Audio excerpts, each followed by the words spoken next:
I can just simply click on that app, and then I can choose to sign in here. Bear with me just one moment.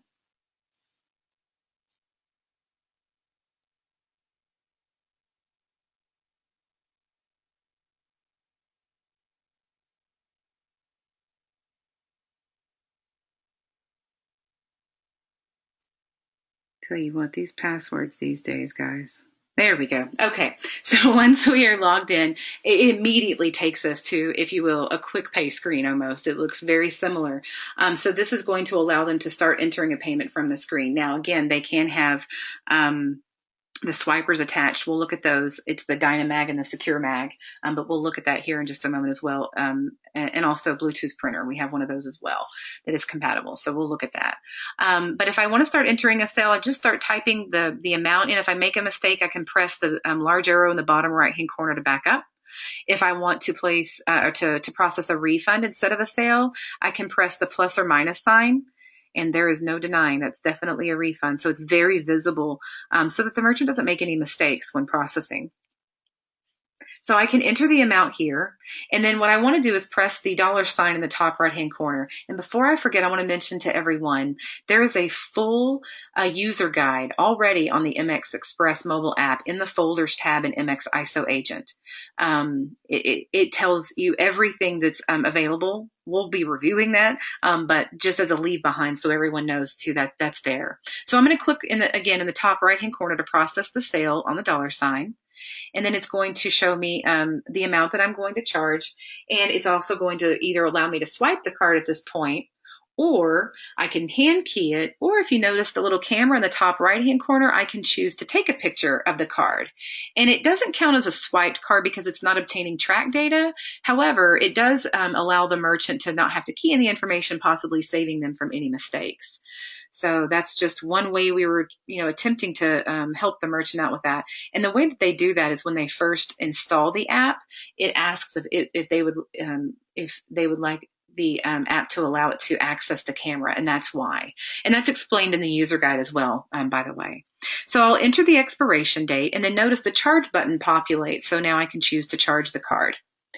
And in my default settings for MX Express, I have it chosen to automatically ask for the advanced data, but this doesn't have to show. It can immediately start to process the card at this point. But maybe if I really do want to work on setting up a customer, database, I want to take the time to enter every customer for every payment I can. So I'll enter that information here as I like, everything that you've seen within the past screens that we've looked at. So this should be very familiar by now. And I'll choose to continue, and it let me know that it was authorizing it there for a quick moment, and now that it's approved. And the same information that we saw in the approval options or the approval screen when we were using QuickPay. So I'll just choose OK. And sorry, you kind of have to tilt your head sideways on this one, guys. But this will allow me to, now I can choose to choose no tip. I can choose the suggested tips amount, which of course the merchant can control, or I can choose to enter a custom tip. And all of this can be controlled by the merchant. And then I can choose to provide my signature as well, which is not great. But so we'll choose continue. And when I choose continue, then I have the ability to send that receipt. So I can choose email, text, or print. And if I didn't take the opportunity to have that advanced data entered, I can even still choose to create a customer at this point. So if I choose no receipt, that will just give me a thank you, let me know the amount that was successfully charged to the card and the last 4 digits. I can click OK, and it's going to take me right back into the processing piece. So I also want to show you the 3 lines that you see in the top left-hand corner. This may look familiar to you. This is becoming quite popular with lots of apps as well. It's a menu that's built into the app. So if I click on the 3 lines, I'm going to get access to what we call the history, settings, support, and of course the ability to sign out. So the history menu is just wonderful. It gives them the ability to look at their days, with their transactions that they can actually then drill down into and review those individual receipts. They can choose to void as long as it hasn't been batched. They can choose to adjust the tip as long as it hasn't been batched. And they can choose to send that receipt again. So it's a great look of that receipt so that they can actually see what the the client's going to see or the customer's going to see.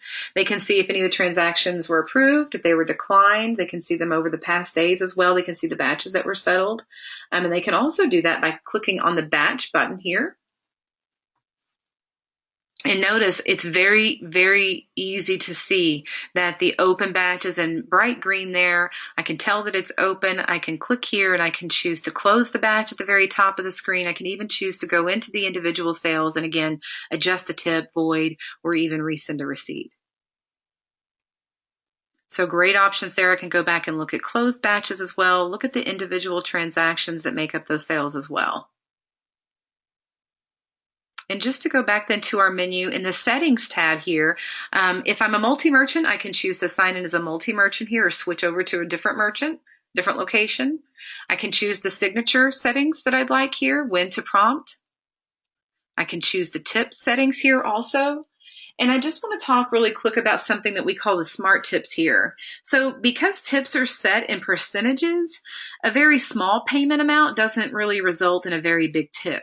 So we've created a smart tips option, which converts the tips to dollar amounts when the payment total is less than $10. So that may be definitely beneficial to those folks who are looking to kind of get that evened out. And then also the printers, this will allow them to click on the plus sign in the top right-hand corner and configure any printers, and that will work the exact same way here with the card readers also. And in the appearance, they can even change the way that they see the system whenever they're processing. And then advanced as well, they can choose to prompt for that data if they'd like we saw when they were taking a sale. And then finally, we have the support tab. This is where they can choose to just click the phone number link there and it will immediately start calling them. Or they can choose to click on the email link and that will bring up their email and start that email draft for them so that they can ask for assistance.